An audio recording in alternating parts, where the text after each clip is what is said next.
Son las 8:15 minutos, 8:15 minutos. Es el jueves 15 de septiembre. Señor, 15 de avanzamos. septiembre, en el Día del Plazo.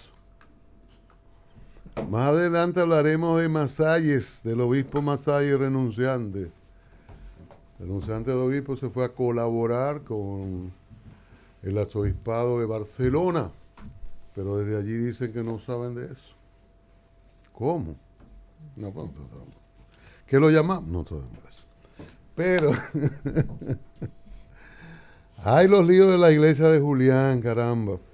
Pero bueno. Deja la iglesia tranquila. Deja la iglesia. Respeta. Pero bien. Pero bien, miren, como habíamos anunciado, por acá está Max Rubelet Puig-Miller.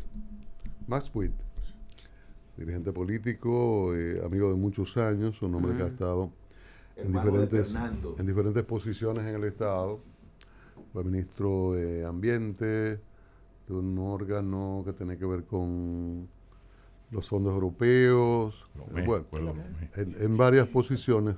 Hoy es vicepresidente ejecutivo del Consejo Nacional para el Cambio Climático y Mecanismos de Desarrollo Limpio. Doctor Max Puig, buenos días, bienvenido. Muchísimas gracias, encantado de compartir contigo y con todos ustedes y sobre todo con todas las personas que nos están escuchando ahora. Mire, la tierra se resiente, se firman muchos acuerdos, se hacen muchos cónclaves, se habla mucho, pero de repente hay aguas inusuales por allá, por acá. Hace unos años hubo un huracán en diciembre, al revés. No era este-oeste, sino al revés. Y están sucediendo cosas muy extrañas. Hay resistencia de los grandes en aceptar las normas para salvar el hogar de todos. Y así caminamos como en zigzag. Viene un presidente norteamericano que sacó a Estados Unidos del órgano de control de París. Y nada, y así andamos como que caminamos al despeñadero y hay algunas advertencias, pero no se escuchan. Bueno, sí, Cristian, es así. Lo importante en realidad es que se ha alterado el metabolismo del planeta. Los equilibrios que han normado el funcionamiento de la Tierra han sido modificados por el ser humano. Las actividades productivas, la economía, el sistema económico ha alterado todos los elementos del clima y eso altera las condiciones de la vida y es gravísimo. Dentro de ese contexto, ahora a mí me ha tocado coordinar las políticas de República Dominicana con relación a ese fenómeno, que es el desafío más importante que tiene la humanidad de nuestro tiempo. ¿Qué hace ese órgano? El cambio climático. ¿Qué está haciendo? Sí. No, yo digo, ¿Qué hace? La parte dominicana. Sí, la parte ¿Qué dominicana. hace con el exterior y qué hace en la realidad dominicana? Bueno, es un tema, como digo, es el problema más importante de nuestro tiempo, el desafío crucial. Los diferentes países lo manejan de distintos modos. Hay países que asignan a un ministerio para que se ocupe de eso. Hay países como República Dominicana que ha establecido un consejo. Y el Consejo Dominicano, que se ocupa de ese tema, que es el Consejo Nacional para el Cambio Climático y Mecanismos de Desarrollo Limpio, nombre largo, está presidido, y esa es una particularidad notable, por el presidente de la República. Con lo que República Dominicana dice qué importancia le acuerda al tema, qué importancia le asigna. Yo soy el vicepresidente ejecutivo, yo actúo por mandato del presidente. Y ese consejo está formado por ministros y por directores, funcionarios de altísimo rango, como el gobernador del Banco Central, algunos superintendentes. Prácticamente la mitad de los integrantes del gabinete forman parte de ese consejo. El secretario del consejo es el ministro de Medio Ambiente. Por consiguiente, yo no soy ministro, pero coordino la actividad de ministerios, y con eso República Dominicana dice que quiere hacer. Y hay compromisos internacionales, acuerdos, se hacen muchos estudios, y para trazar las políticas se ha determinado que República Dominicana necesita, para enfrentar el fenómeno, de aquí al año 2030, 18.000 millones de dólares. y 9.000 para enfrentar el fenómeno en sus raíces, mitigación, 9.000 para la adaptación. Ustedes me dirán de dónde tiene que salir todo ese dinero. Sí. Hay un compromiso internacional de aportarlo, pero no es difícil conseguirlo porque las promesas que han hecho los países que han generado el fenómeno, y que son los que menos lo sufren directo, bueno, lo sufren también, pero los países que más lo sufrimos son los que no hemos generado el fenómeno, claro, y los que estamos a la expectativa de que se cumplan los compromisos. Las promesas siempre sobran, ¿no? Entonces, bueno, es un tema difícil, es un tema complejo, y eso es lo que yo hago. Ahora, ¿qué se está haciendo desde la República Dominicana y qué falta por ocurrir en el mundo para que los grandes emisores, que son los grandes responsables, porque nosotros somos una cosita que está ahí, reaccionen? Porque uno ve cada cierto tiempo un desastre mayor, sí, todo está como vuelto, sí, patas arriba, sí, el mundo, y muertos por aquí, desgracia, sí, y no hay una reacción en sintonía con esa realidad. Bueno, el tema es realmente muy complejo, porque ya se ha determinado con una certeza científica, se señala del 99%, que el fenómeno ha sido generado por el hombre. ¿Pero qué hombre? ¿Qué hombre? O sea, sí, el hombre es mucha gente. Sí, el hombre es mucha gente. Es algo muy genérico. ¿De cuáles lugares? Sí, entonces, en realidad, es el hombre en tanto productor.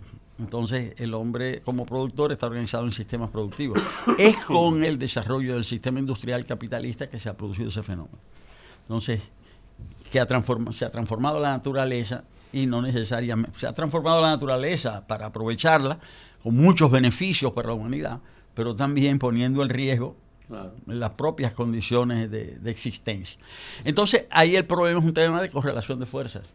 ¿Qué sistemas productivos se establecen en cada país? ¿Cómo se trata la naturaleza? Eso no depende del hombre, eso depende de las fuerzas sociales, de lo que pasa en cada país. Y desde el punto de vista, en realidad, son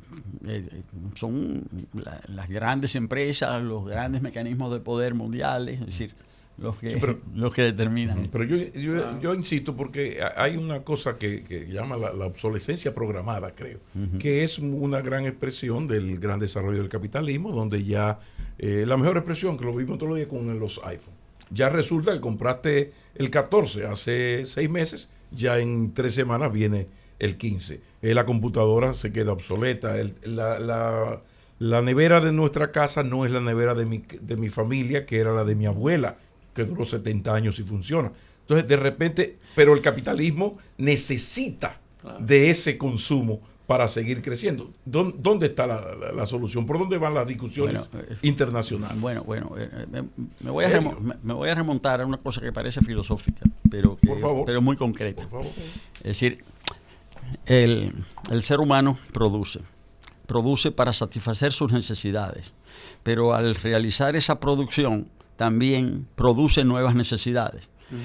Esas nuevas entonces de lo que se trata es de satisfacer una necesidad, pero en ese proceso surgen nuevas necesidades, es decir, y eso exige cada vez más recursos, y al final los recursos no son infinitos. Claro. Entonces justamente no son infinitos, los recursos se están agotando, y me voy a referir al recurso fundamental. El recurso fundamental para la vida es el agua.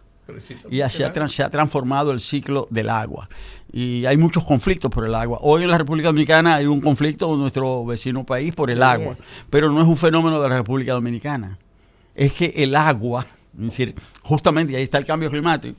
Es decir, se están derritiendo los polos, se están derritiendo los glaciares, están subiendo el nivel del mar. Se está acidificando los océanos, están aumentando los fenómenos atmosféricos extremos. En fin, hay un trastorno generalizado. Ese demonio. Y entonces ese fenómeno generalizado se expresa, estoy poniendo solo un ejemplo, pero que es fundamental, se expresa en la transformación de los ciclos del agua. Hay menos agua. Pero ¿cuál es el problema? Es que hay menos agua. No es que hay menos agua solamente, es que las aguas están siendo contaminadas, hay menos agua útil, entonces ya eso genera otra necesidad, que es la de purificar el agua, y eso cuesta, y al final hay un sistema económico que tiene una lógica, Es decir, que al final es una lógica devastadora para el planeta. Eso es un problema de fondo, pero se expresa en fenómenos en todas partes. Como digo, fenómenos en República Dominicana, una lucha por el agua. Pero la lucha por el agua es por un canal, no es por un canal. Es lo que significa el agua en sentido general. República Dominicana tiene 158 municipios. No hay uno solo. Uno de los 158 que le dé un tratamiento objetivo científico al uso de los desechos sólidos. Eso quiere decir que las aguas, se les llama las aguas blancas a los ríos, se contaminan, pero las aguas blancas contaminadas contaminan las aguas azules, destruyen los corales. La destrucción de los corales lleva a la destrucción de los arrecifes, de las playas. En fin, acá hay un ciclo general y una cadena tremenda. Esto es un problema de fondo que hay que enfrentar. Max, tú has estado ligado al sector medioambiental hace muchos años. Todo. Creo que te vi en la cumbre de París también, la última que se celebró. ¿Hasta qué punto esa famosa cumbre de la Tierra de Brasil, que es prácticamente el punto de inicio de todo el proceso de advertencia del cambio climático, que luego viene el protocolo de Kioto, ¿hasta qué punto esos países que fueron los que más incitaron a esa firma de la cumbre de París y a parar el cambio climático, no han entrado muchos de ellos, como el caso de China y de Estados Unidos? ¿Hasta qué punto podrá ser sostenible la cantidad de emisión de elementos contaminantes? ¿Cuál es el punto de inflexión del equilibrio ecológico que hasta ahora tenemos? No, ya las cosas van mal y todo apunta que van a salir peor. Entonces este es un tema de correlación de fuerzas sociales y políticas a nivel del planeta. Hay una movilización en todos los países, fundamentalmente de los jóvenes, para presionar a sus gobiernos o para que cambien sus gobiernos, para que se tomen medidas en esa dirección. Pero esto es tan grave que Estados Unidos, el país hasta ahora ha sido el más importante. El que más presionó inicialmente. Sí, pero Estados Unidos se salió, pero puede volver a salirse. Porque el hecho de que el presidente de Estados Unidos, que sacó a Estados Unidos de la Convención Marco de Naciones Unidas sobre el Cambio Climático, puede volver a ser presidente de los Estados Unidos. Aunque a mí no me guste, a nosotros no nos guste, pero eso es una realidad objetiva.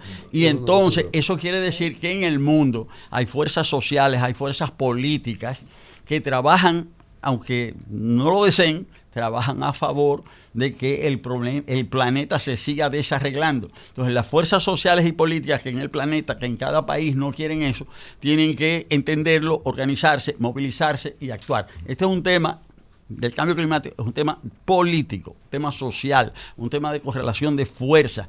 Es una batalla que se está dando en el mundo entero. Se podría decir que es un tema de la nueva izquierda. Cabral decía que un marxista, un ecologista es un marxista reciclado. Y hoy se ve la izquierda y el progresismo un poco, o muy mucho, comprometida con esto que está en el centro del desarrollo. Yo diría que es que han cambiado las posiciones. O sea, han cambiado las posiciones sobre muchos temas. Por ejemplo, se creó una idea de que la izquierda era dictatorial y la derecha era democrática. Pero vino Pinochet hace 50 años y demostró que no, que la derecha era antidemocrática. Y entonces hoy quien defiende la democracia es la izquierda, no es la derecha. Entonces ahí se viró el asunto. Antes era de otra manera. Es decir, pero ahora quien está defendiendo la democracia es la izquierda. Pero lo mismo pasa con el cambio climático. Es la izquierda que defiende la lucha contra el cambio climático. No es la izquierda, tiene que ser todo el mundo. Porque si las cosas siguen como van, pereceremos todos. Entonces no es un tema de izquierda, eso tiene que ser un tema de toda la humanidad. Aunque sea la izquierda la que le esté... Más bien debería ser un tema de toda la humanidad, pero en España Podemos y los otros grupos de izquierda llevan la voz cantante en la lucha por el cambio climático, los verdes en Alemania, o sea, generalmente debe haber alguna excepción, pero por ejemplo que en España, por ejemplo el PP y Vox siempre están enfrentados a la posición progresista del PSOE o de esa izquierda en tal o cual tema. Sí, por una razón, Pablo, porque históricamente, realmente, la izquierda ha defendido la equidad, ha defendido la igualdad. y la derecha ha defendido la inequidad, ha defendido los privilegios.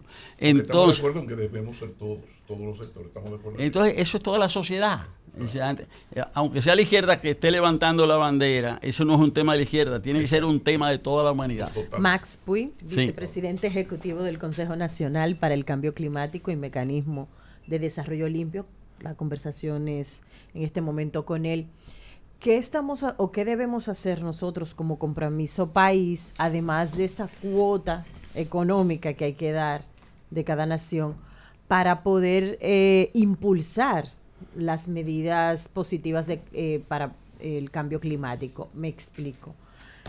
Hay acciones desde para los niños, los niños, niñas y adolescentes. Hay acciones que deberíamos emprender los medios de comunicación desde ese trabajo que ustedes realizan. Entonces, ¿qué adicional a eso República Dominicana tiene que aportar? Bueno, realmente este es un tema de políticas públicas. Okay. Es decir, hay que definir políticas, pero esas políticas tocan todos los aspectos de la vida, todos los aspectos. Y esto toca la agricultura, esto toca la economía, esto toca todos los renglones. Voy a poner un ejemplo. Sí. Una de las características del cambio climático es que, como digo, se trastornan todos los equilibrios, cambia el metabolismo del planeta. Entonces, esto hace que los fenómenos atmosféricos extremos sean cada vez, los ciclones, para decirlo, ¿verdad? Sí. Sean cada vez más poderosos, cada vez más destructivos, cada vez menos previsibles.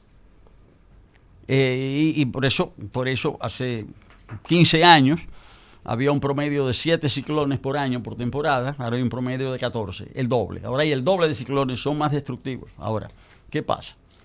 No vamos a impedir los ciclones. O sea, porque No hay decreto.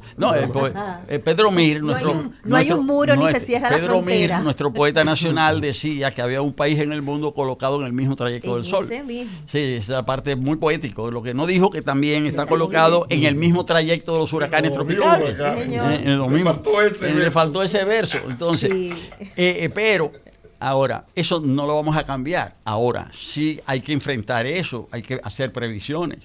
La República Dominicana tiene un retraso, tiene 25 años de desinversión en tema de previsión climática. En los últimos 25 años no se ha invertido lo que hay que invertir. ¿Y ha pasado algo diferente en los últimos 3? ¿Eh? ¿Ha pasado algo diferente? Digo, por lo Bueno, del cambio de gobierno. sí. Estamos haciendo un esfuerzo, pero para ¿Qué lo se está haciendo No, ahora no, que no, debió hacerse y no se hizo sí, actualmente, por ejemplo? A ver. sí. Mire, hemos A ver. desarrollado un proyecto de data hidrometeorológica. Hay que transformar. Traducción. Traducción. No, ONAMET, meteorología. Ya. Hay que poner a funcionar a ONAMET como se debe.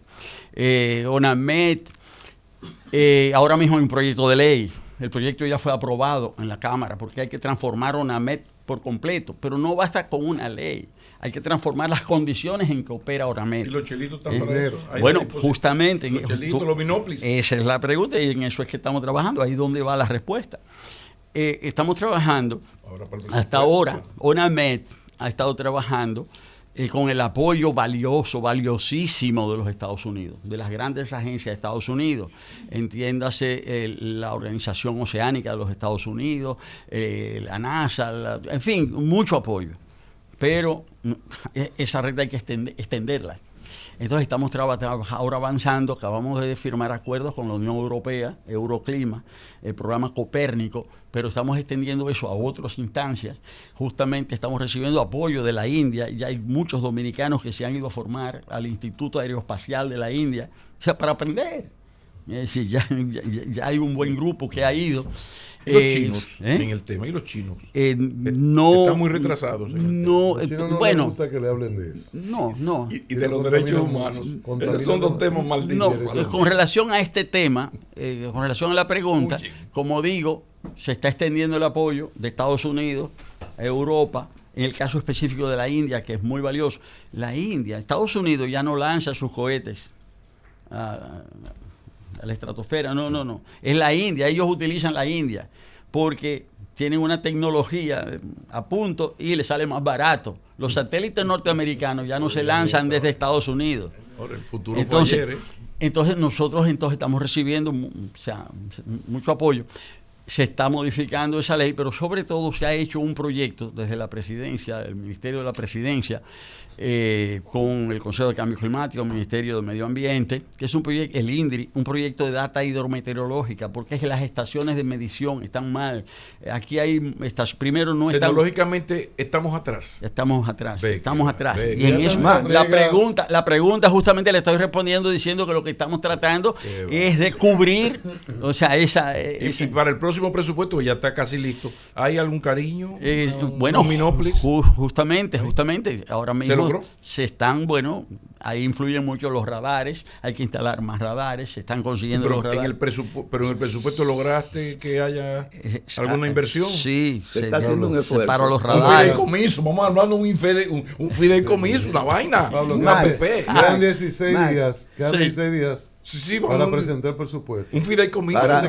Parece que será difícil superar los 38 pesos que le dan a cambio climático y a cultura. No, 19.50. Para la próxima semana. No, pero déjame decirte algo sobre eso del dinero. Lo del dinero es muy importante. No hay políticas públicas sin presupuesto. Si usted no está en el presupuesto, su política pública no vale nada. Muchas gracias. Nosotros, en ese sentido, hemos logrado un pequeño apoyo presupuestario. Nosotros hemos logrado duplicar lo que se aporta, pero no es mucho. O sea, no son 38 pesos, son 50. Multiplica, son 50. Sí. Ok. Es poquito, pero Está en 76 es poquito, pesos. pero es más que antes. Ahora, lo importante también es lo que estamos concertando para obtener más recursos. La oficina del Consejo para el Cambio Climático consigue bastante. Bueno. Pidiéndole a todo el mundo. Pero perdón. No, pero así, perdón, eso está bien. sí, pero no es peyorativo. Sí, no, yo lo sé. Pero que en este caso, para pedir, para decirlo así, muy llano, hay que saber pedir. Entonces yo dirijo una oficina que es pequeña, pero es muy, muy especializada, muy técnica. Es decir, todo el personal, es pequeña, pero todo el personal que está ahí de alta calificación. de altas calificaciones. Es decir, nosotros funcionamos, se puede decir, de la mano de la ciencia. Sí. Pero no se vayan, niños, que estoy trabajando para que le aumenten el Max, el secretario general de la ONU está haciendo un llamado vehemente, prácticamente implorando a los líderes que lo ayuden con relación al desastre mundial, al desastre planetario, que entre otras cosas él señala la turbulencia tecnológica que hay. También habla de la inflación, pero pone como primer tema más preocupante el climático, en términos reales. Y dice que le hace ese llamado a los líderes porque se va a reunir la próxima semana la Organización de las Naciones Unidas con ellos y él va a estar ahí. Entonces, ¿cree que puede salir algo de ese encuentro, de esa reunión? Porque se reúnen siempre y sigue la degeneración climática a nivel planetario. Sí, hay muchas críticas acerca de todas estas reuniones, muchas críticas. Se plantea el tema de la ineficiencia y es cierto. Ahora, atención, problema que no se plantea, problema que no se resuelve. Problema que se plantea está a mitad resuelto, en el sentido de que ya se define lo que hay que hacer. Y sobre todo, la definición de los problemas permite construir y enarbolar banderas.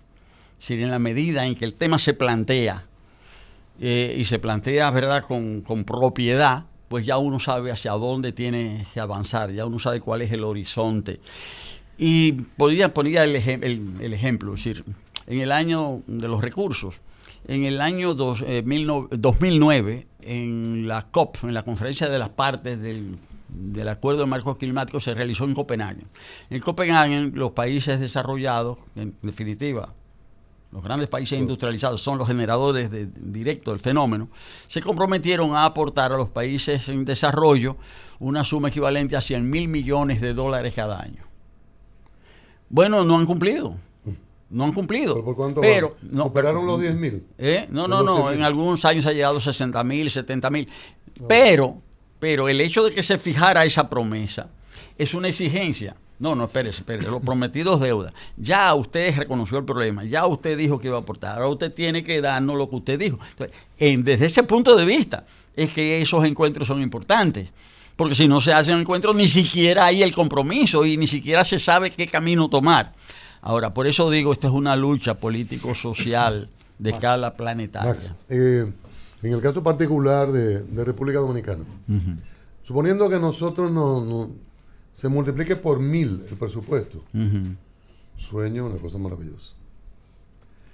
¿Qué tanto podríamos hacer si la isla es una y vemos todos esos vasos comunicantes? A propósito del río, son 74 localidades de aquel lado, dice Luis Carvajal, 50 y tantos de esta, el tránsito del masacre.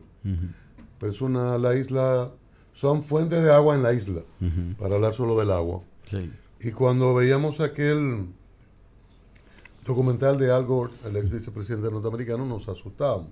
De este lado verde, de aquel lado totalmente acabado. Suponiendo que, repito, que tengamos los recursos, que nos sobren recursos, ¿qué tanto podría afectarnos el hecho de que en aquel tercio de la isla se haga nada o se siga la destrucción cuando es una única isla? Bueno, nadie se salva solo. Aquí estamos montados en el mismo barco. Si el barco hace agua, el barco se hunde, nos hundimos todos. En ese sentido, el que crea que se va a salvar aislándose del resto del mundo está total y absolutamente equivocado. Entonces, justamente, la política es la cooperación.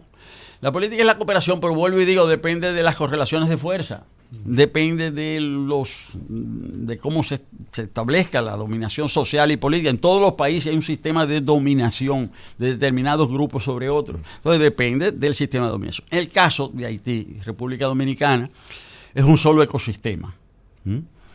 En ese sentido, las catástrofes naturales no conocen fronteras, los fenómenos, es decir, qué sé yo, el mosquito, el vector del dengue, el mosquito. No le piden pasaporte. Un mosquito cruza cualquier frontera. El terremoto del 2010 fue en la isla, no fue en Haití. Atacoma y el epicentro estuvo allí. Sí, pero es un solo ecosistema.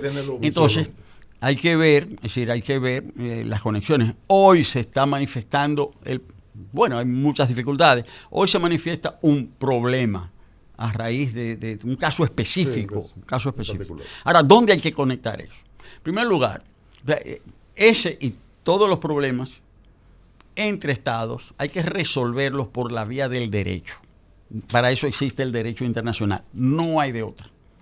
Es decir, la fuerza ni de un lado ni de otro va a resolverlo. Es decir, para eso es que se ha creado el derecho internacional, para eso. Entonces, al final hay que terminar ahí. Hay acuerdos entre los dos estados. Pero República Dominicana está, desde hace varios años, negociando su adhesión al Tratado Internacional de Aguas Transfronterizas.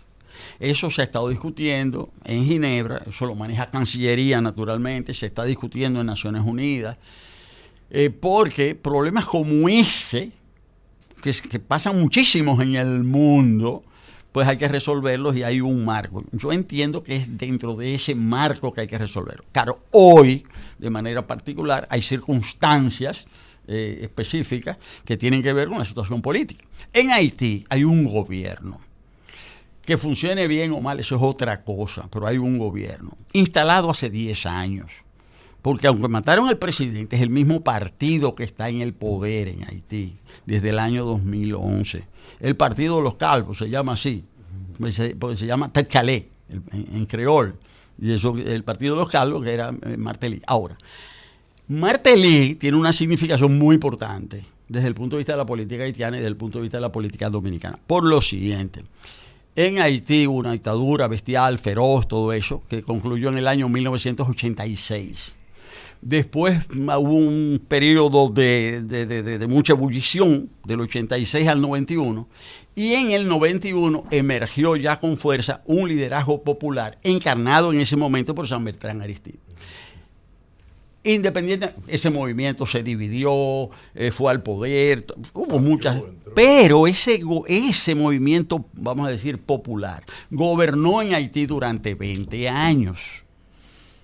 Con Aristide, con Preval, ellos peleándose entre sí o no, poniéndose de acuerdo. Pero esos 20 años estuvieron marcados, esos fueron los años, ¿verdad?, de auge de ese movimiento. Pero en el año 2011 se instaló el gobierno actual, que es el mismo. Cuando digo el mismo partido. El gobierno de Martelly, el gobierno de Jovenel Moïse y el gobierno de Ariel. Del primer ministro. Entonces, ahora, o sea, ¿qué ha significado ese gobierno? Ese es un gobierno neoduvalierista. Es decir, en realidad, ese gobierno lo que significó fue... Pero Duvalier mantenía el control de su gobierno. Claro. ¿En base a qué? Bueno, en base a una banda. Pero está bien. Que eran los Tontomacut. Porque ahí vamos. Pero mantenía el control. Sí, y este gobierno también. Y se entendía que había una autoridad. Sí, pero sí, de acuerdo. Pero pasa lo siguiente, mire, es que ahí hay un tema. En los procesos de institucionalización influyen muchos factores. En Haití, como en República Dominicana, las bandas han jugado un papel muy importante.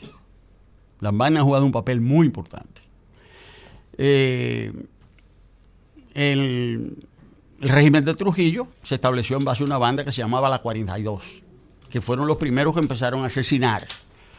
Después aquí hubo unas bandas importantes, que fue la banda de Balá, es decir, al final del régimen de Trujillo. Y después el gobierno del doctor Balaguer, para consolidarse, montó la banda anticomunista, la banda Colorá. Las bandas son un fenómeno político, que existe lo mismo en Haití que en la República Dominicana. Y al final hay bandoleros que terminan siendo estadistas. El jefe de la banda de Balaguer terminó siendo un honorable diputado y terminó siendo el jefe de la CDE, el jefe de la banda. Entonces las bandas en ese sentido juegan un papel en la política. Sí, y en Haití pasa lo mismo. Sí, lo que pasa es que hay un elemento. Los Tontomacut eran una banda al servicio de Duvalier, pero con el control del Estado. Organizado. El problema es que ahora hay unas bandas que están por encima del Estado. Yo no estoy de acuerdo. Okay. Yo no estoy de acuerdo. Yo creo que es lo mismo. Pasa lo siguiente. Lo que pasa es que, como digo, aquí las bandas cumplieron ese papel. Y la 42 estaba bajo el mando de Trujillo. Y la banda de Balá estaba bajo el mando de Trujillo. Y la banda Colorá estaba bajo el mando de Balaguer. En Haití pasa igualito. Los Tontomacut eran una banda. ¿Cómo un Estado organizado como el de República Dominicana no encuentra su par en Haití para debatir temas? Porque esas bandas que hay en Haití, de los dos. Porque esas bandas que hay en Haití tienen apoyo internacional. Esas bandas en Haití están alimentadas, reciben recursos. Matizo la pregunta, en el sentido de que, por ejemplo, Duvalier tiene a su Tontomacut. Ahora, era un interlocutor para cualquier país del mundo que tenía un problema con el gobierno de Haití. Hablaba con Duvalier, que tenía su banda. Sí. El problema es que ahora tenemos a un Ariel Henry, el pobrecito, que al mismo tiempo que está ahí no puede resolver ni controlar nada. Claro. Aunque también existe la banda. Ahí hay alguna diferencia, ¿no? Sí, porque se ha perdido el control. Se ha perdido el control en Haití. Sí, pero esas bandas tienen... Lo que quiero decir es que esas bandas han jugado un papel desde el gobierno. Ahora en Haití ha sucedido lo siguiente. Los Tontomacut eran era una banda que su nombre oficial. Max, pero te voy a responder. Te voy a responder. Esa banda de los Tontomacut se llamaban oficialmente los Voluntarios de la Seguridad Nacional. Y ellos tenían locales y ellos dirigían el ejército, ellos dirigían la policía. La banda dirigía el ejército. Ok. A raíz, y esas bandas han seguido, bajo diferentes formas, han seguido existiendo. Bueno. Entonces, han seguido existiendo en Haití. Ahora, desde el año 2011, desde que se instala Ted Calais, el partido de Martelly, Moïse y Ariel Henry, ellos también usaron el procedimiento y crearon sus bandas. Pero ¿qué pasa? Que los dirigentes políticos, los senadores, los diputados crearon sus bandas. Los empresarios crearon sus bandas. Entonces el narco creó sus bandas. Entonces cada uno creó su banda. El asunto llegó a un punto de descontrol. En Haití todas esas bandas tienen armamento pesado y tienen muchas municiones que llegan fundamentalmente desde los Estados Unidos y a veces pasa a través de la República Dominicana ese armamento. Entonces esas bandas de cada grupo son muy sólidas, están muy armadas. Claro, eso quiere decir que el poder del Estado como tal, del gobierno central, se ha debilitado. Entonces el poder está representado que el problema no son tanto las bandas como el que no haya una exclusiva banda al servicio del presidente. Porque cuando Duvalier no había problema, porque era una sola banda. Su banda. Ahora son muchas bandas. Ahora, eso tiene otro problema. Cuando se habla de Haití hoy, en los medios de comunicación en sentido general, se habla de 2 actores. A lo sumo se habla de 3. Y nunca se menciona el cuarto actor, que a mi juicio es el más importante. Se habla siempre de 2 actores. Se habla del gobierno y de las bandas. O sea que en Haití el gobierno no puede funcionar porque las bandas actúan. Entonces, pero se habla también de la comunidad internacional.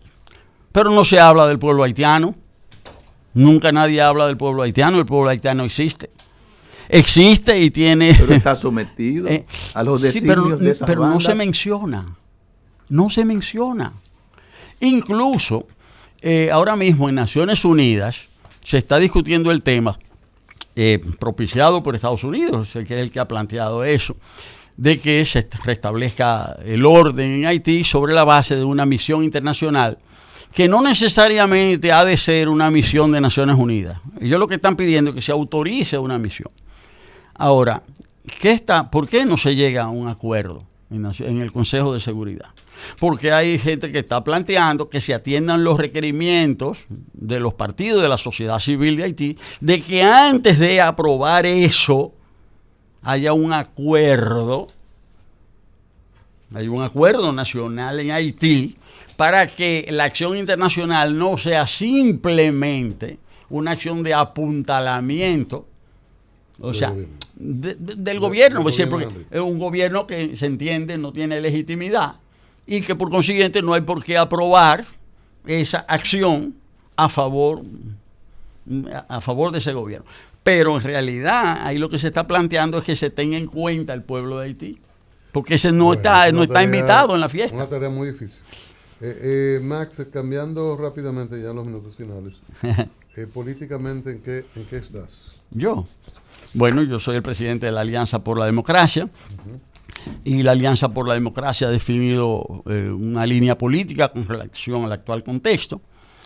Nosotros entendemos que nuestra línea es la profundización del cambio, profundizar el cambio, llevarlo más allá. Esto pasa por la reelección del presidente Abinader.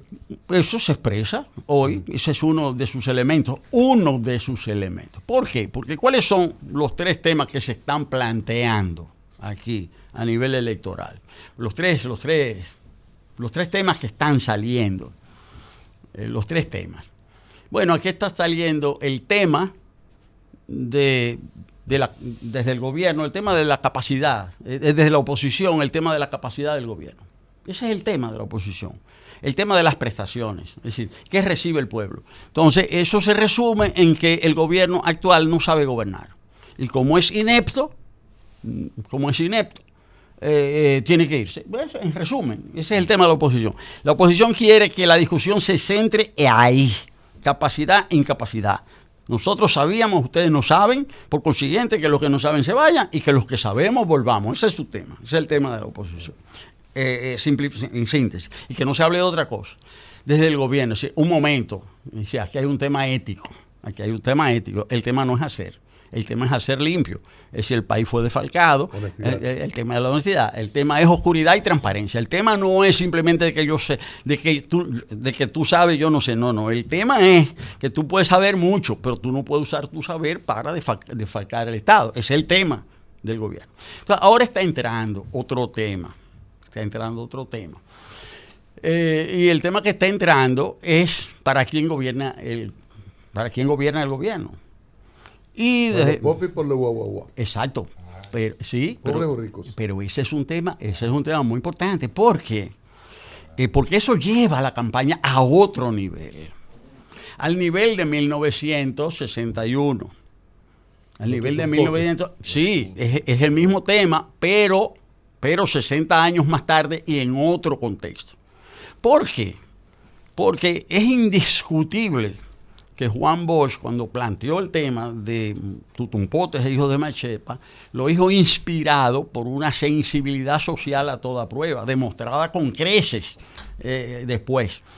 Y por consiguiente era algo muy sincero. Ahora, cuando desde la oposición se dice que el tema es de clases, o sea, que el tema es de Popi contra guau, hay un planteamiento sincero ahí o esto es populismo. ¿Y por qué digo esto? Porque en definitiva, ahí eso plantea el tema de para quién se ha gobernado en este país durante los últimos 60 años. ¿Para los popis o para los guau? Aquí se ha gobernado para el pueblo en estos últimos 60 años. O sea, es decir, plantear ese tema lleva a una discusión profunda. Leonel dice que este gobierno no gobierna para los pobres. Entonces, bueno, al plantear el tema de los popis, eso es lo que se está planteando, pero hoy eso se llama populismo. Pero el populismo ahora es un eufemismo. El populismo es el nuevo nombre que le han puesto a la demagogia. Es un nombre nuevo para la demagogia. Entonces, lo que se está planteando ahí sociólogo. Ahí habló el sociólogo. Pero es que el sociólogo siempre tiene que hablar, porque es que yo no puedo separar el sociólogo del político. No, claro. Entonces, entonces ahí tenemos. Esos son los tres temas. Pero eso nos lleva entonces a una serie de... ¿Qué representa? Nosotros sí hay que profundizar el cambio. ¿Qué significa profundizar el cambio? Eso significa que los procesos judiciales no pueden ser interrumpidos. Hay que llevarlos más allá. Ahora, con relación a ese tema, ¿qué plantea la oposición? ¿Los procesos judiciales contra la corrupción siguen, se detienen o no? Esos son los temas. Siguen los procesos. Entonces, esos son los tres grandes temas. Nosotros decimos como APD, no, lo que se ha alcanzado a partir de 2020, poco o mucho, no importa, poco o mucho, se mantiene y se profundiza o se retrocede. Nosotros decimos, no podemos quedarnos aquí, no podemos retroceder. Este proceso hay que llevarlo más lejos. Entonces, eso plantea una campaña para nosotros, para la APD programática. No, aquí hay que hacer esto, aquí hay que hacer lo otro. Pero eso implica también la ampliación de las acciones hacia presuntos corruptos del régimen actual. Pero claro que sí. Porque otro argumento que utiliza mucho la oposición con cierto margen de veracidad es, bueno, que ¿dónde están los expedientes de los posibles corruptos de estos 3 años? Que no hay sometimiento. Entonces, quizás la línea de la alianza tendría que ser, además de mantener, ampliar, profundizar, entrar un poco más. El daltonismo político, un poco dejarlo de lado. Totalmente, 0 exclusiones en esa materia también. 0 exclusiones, profundizar el cambio. El morado está de moda hace muchos años, pero es bueno también ver otros colores. Sí, pero claro, profundizar el cambio en todos los sentidos. Sí. Don Max Puy, ¿qué hace exacto a la APD distanciarse en ese momento? Bueno, fue aliada por ejemplo, en el gobierno de Leonel Fernández, políticamente. ¿Qué le hace distanciarse y entonces aparecer de lado, sí, del Partido Revolucionario Moderno y hacer propuestas de profundización incluso? Bueno, es que para nosotros es muy claro. La APD se separó del gobierno en el año 2011. Yo renuncié, la APD formaba parte del gobierno del doctor Leonel Fernández. Y nosotros fuimos a ese gobierno justamente tratando de desarrollar políticas de transformación y de avance. Y llegó un momento en que llegamos a la conclusión de que por más que hiciéramos, no íbamos a poder lograr ese objetivo de transformaciones y cambios, y salimos del gobierno, nadie nos obligó. Mucha gente se sorprendió, mucha gente dijo, pero si todo el mundo quiere estar en el gobierno, estos están adentro y se van. Pero nosotros hicimos eso, nos fuimos. Y nadie nos presionó. Y dijimos, y no solamente no estamos de acuerdo, sino que presentamos una candidatura y defendimos esa candidatura. Y nada, y después, en el año 2020, nosotros nosotros consideramos que era importante que el sistema de dominación que se había establecido, que fuera superado. Ahora, hubo circunstancias que favorecieron el cambio de gobierno en 2020, sobre todo dos errores. Hubo dos errores, dos circunstancias que condujeron al cambio de gobierno. Un error que cometió Danilo Medina y un error que cometió Leonel Fernández. Cada uno de ellos cometió un error. El error de Leonel Fernández fue pensar que él podía e iba a ganar las primarias de ese partido. Y él tenía razones para él pensar eso, porque él tenía la mayoría. Todas las encuestas daban que él ganaba las primarias del PLD 2-1. Entonces él estaba convencido de eso. O sea, y entonces el error de él fue no darse cuenta que su adversario, el entonces presidente de la República, era capaz de hacer un fraude y que se lo iba a hacer. Leonel Fernández no se dio cuenta que ese fraude venía. O no recordar lo que tradicionalmente se había hecho en el PLD desde aquellas primarias del 99, que él lo sabía muy bien. Bueno, pero en ese momento no lo vio. No o sea, quiso verlo. Bueno, pero está bien, pero ese fue su error. Bueno, ese fue el error de él. Pero el error de Danilo Medina fue pensar que él le podía hacer ese fraude a Leonel Fernández y que Leonel Fernández no iba a hacer nada. Entonces Leonel Fernández no previó Danilo no previó que Leonel iba a ser capaz de irse del PLD y romperlo. Y esos dos errores. Claro, pero hay un sazoncito. Sin el elemento Quirino, quizás el drama no hubiese sido tan terrible. El elemento Quirino creó un antes y un después, porque llevó la discusión política, que ellos la llevaban bien. Eso era más del play, a lo personal. De acuerdo, Pablo. Por eso fue, quizás por esa razón fue que no pudieron ponerse de acuerdo. Porque si ellos se hubieran puesto de acuerdo, el presidente de la República hoy fuera Leonel Fernández. Perdón, sí, ya terminó el tiempo. Buen análisis. Eso creó las condiciones para que se estableciera el actual gobierno. Nosotros decimos, muy bien, y lo que se ha hecho muy bien, pero no basta. Esto hay que llevarlo más lejos. Esa es la posición de la PD. Gracias, Max Puig, de Alianza por la Democracia, en esa condición. Pero una última para Max Puig. En esa condición, en este último tramo y en la parte inicial del Consejo Nacional de Cambio Climático. Muchísimas gracias, Max. Pero no se va a escapar. Max te recuerda, Max. No se va a escapar. Max recuerda. Se ha conceptualizado en esta entrevista. Pero un hombre que ha conceptualizado, pero también era un hombre de acción. El profesor de sociología latinoamericana. Sí. Brillante. Conoce en sociología, ¿verdad? Los instrumentos son fundamentales. Sí. Tienen que ser eficientes. No se va a escapar. Las maquinarias y los equipos para arreglar, construir, reconstruir en la casa, en la oficina, esta labor física. Para construir un partido. Para construir un partido, claro. Y a veces un terrullito. Aquí en la San Martín tú conoces muy bien la ciudad, no te olvidaste de ella cuando fuiste a estudiar a Europa. San Martín, ahí próximo a la Máximo Gómez, a la derecha, un letrero grande, dice materiales industriales. Es una ferretería completa. Hay de todo. Te vas y la doña te va a agradecer de aquellas dos sillas que están malas. No se cree que todo es cambio climático. Gracias, Max. Nosotros continuamos. En un momentito su llamada telefónica, ¿no? Después del cambio.